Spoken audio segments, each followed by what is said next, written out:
अस्सलाम वालेकुम गाइस, क्या हाल है आप सबके। उम्मीद करता हूँ आप सब खैर खैरियत से होंगे। मैं डायनेमिक ट्रेडिंग एम्पायर से तमाश बात कर रहा हूँ। आज का हमारा मौजू है बाइनांस स्कैम के बारे में। बाइनांस ने लोगों को कैसे लूटा और उनके पैसे कैसे खाए। आज हम एक्सपोज करेंगे बाइनांस के सारे स्कैम को।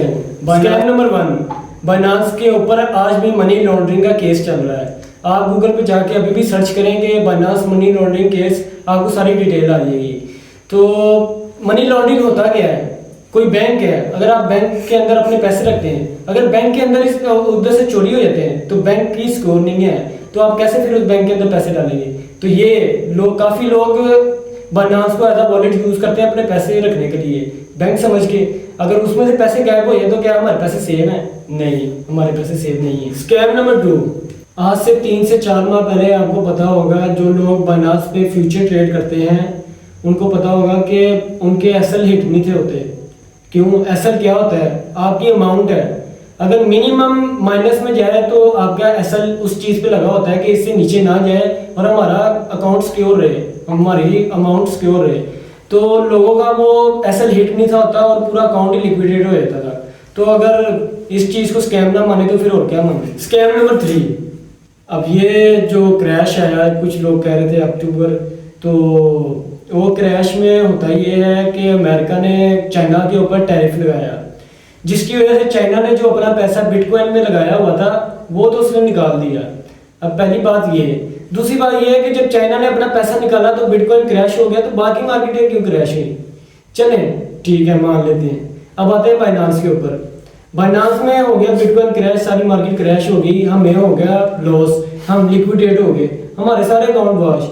अब जो हमारी अमाउंट पड़ी थी सपोर्ट में, अगर हमने वो ट्रांसफर की फ्यूचर्स में और हमने चाहा कि यार हमारा जो लॉस हुआ है हम वो रिकवर करें, हमने ट्रेड लगाने की कोशिश की, एग्जीक्यूट करने की कोशिश की, तो हमारी ट्रेडिंग नहीं लगी। How is this possible? कैसे? क्योंकि जो बाइनांस को इतना प्रॉफिट हुआ हमें लिक्विडेट करके, वो तो उनको कभी होना ही नहीं था। अगर हम ट्रेड लगा लेते, एग्जीक्यूट कर लेते अपने आप को, हम ट्रेड लगा के अगर मार्केट दोबारा ऊपर जाती, हमारा तो सारा लॉस रिकवर हो जाना था और हम प्रॉफिट में भी होते, तो बाइनांस को इधर से फायदा कैसे होता?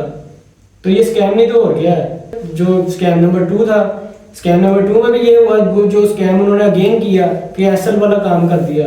ठीक है, ना एसएल हिट हुए ना टीपीए हिट हुए, और जिन्होंने डिपॉजिट या विड्रॉ करने की कोशिश की वो भी नहीं हुए। क्यों? अगर देखें, हम एक एक्सचेंज में पैसे रखते हैं, हम एक यूजर हैं, हम तो उसकी रिव्यूज देख के ही जाते हैं कि यार इतने रिव्यूज हैं, सिक्योर होगा। जब वो एक्सचेंज ही नहीं सिक्योर तो हम कैसे सिक्योर है, फिर हमारा अमाउंट कैसे सिक्योर है? तो अगर अभी भी आप जाके गूगल में सर्च करते हैं कि सबसे ज़्यादा लिक्विडेशन किस एक्सचेंज की थी, तो सबसे ऊपर नाम आएगा बाइनांस का। 70 to 80 billion dollars liquidate in Binance. कैसे पॉसिबल है?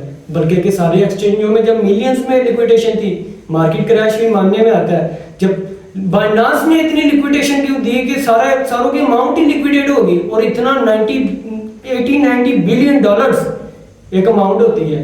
तो अगर अभी भी आप बाइनांस पे ट्रेड करना चाहते हैं तो फिर वो आपका बिलियन है। तो इस स्कैम में कौन सिक्योर रहा? Dynamic Trading Empire Institute secure रहा, उनकी कम्युनिटी सिक्योर रही। कैसे? क्योंकि हमने अपनी कम्युनिटी को पहले ही बोला था कि मार्केट डंप करेगी और आपने फिर आर्ट्स कॉइन में एंट्री लेनी है। हमारे मुताबिक मार्केट ने डंप करना था पर उसने क्रैश दे दिया, तो हम भी सिक्योर रहे और हमारी कम्युनिटी भी सिक्योर रही। हम आपको यही कहेंगे कि हमारा डिस्क्रिप्शन में टेलीग्राम चैनल का लिंक है, हम फ्री ऑफ कॉस्ट सिग्नल्स देते हैं, हमें ज्वाइन करें और प्रॉफिटेबल जी। तो डिस्क्रिप्शन में आपको हम बेस्ट एक्सचेंज का लिंक देते हैं जो है मैक्सी। ठीक है, उसको ज्वाइन करें और सर जैन के साथ, एक अच्छे इंस्टीट्यूट और एक अच्छे इंस्ट्रक्टर के साथ काम करें। ठीक है, तो बाइनांस पे हम लोगों को ही फायदा है जो नीचे अपनी 3-4 लाख लोगों की कम्युनिटी रखते हैं, क्योंकि लिक्विडेशन होगी कम्युनिटी की, फायदा किन को होगा? इन्फ्लुएंसर को और बाइनांस वालों को। आपका क्या जाएगा? आपकी तो जमा पूंजी जाएगी और कुछ नहीं होगा। ठीक है, तो तभी हम कहते हैं कि ऐसे लोगों से दूर रहें और एक अच्छी कम्युनिटी जैसे कि जैन भाई, the owner of Trading Empire Group, उनको ज्वाइन करें और एक अच्छे गाइडेंस के साथ, जहाँ पे आपको सिर्फ ना के सिग्नल्स हम सिर्फ सिंगर्स पे काम नहीं करते, हम लोगों को सिखाते भी हैं ताकि वो एक चीज़ के ऊपर महदूद ना रहें और अपने ऊपर अपने बलबूते के ऊपर काम करें। ठीक है, किसी की उनको लाज रखने की ज़रूरत नहीं है। फिर मिलेंगे नेक्स्ट वीडियो में इंशाल्लाह। अल्लाह हाफिज़, खैर खैरियत से रहें, आबाद रहें।